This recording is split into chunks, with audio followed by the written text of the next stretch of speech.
নমস্কার সবাইকে। তো কেমন আছেন আপনারা? আজকে আমি রানীমাকে দর্শন করতে এসেছিলাম। এখানে এত ভিড় হয় আপনারা ঠিকমতো দাঁড়ানোর জায়গাই পাবেন না। এই সমস্ত আয়োজন মার জন্য করা হয়েছে। মণ্ডপে মা আসার 2-3 দিন আগেই এখানে পুজো শুরু হয়েছে। এগুলো সমস্ত মায়ের অলংকার, যেগুলো পরে মা আমাদের সামনে দিয়ে মণ্ডপে যাবেন হেঁটে। মা সাজতে 6 থেকে 7 ঘন্টা লাগে। ইনিই হলেন সেই হরিণডাঙ্গার রানীমা।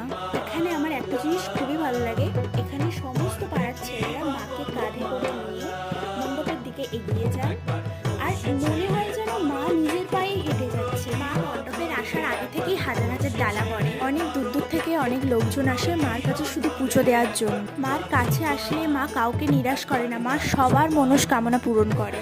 মাকে দেখে মনে হচ্ছে যেন মা নিজের পায়ে হেঁটে বাড়ি ফিরছে। আবার 1 বছরের অপেক্ষাতেই মানুষ বেশি খুশি।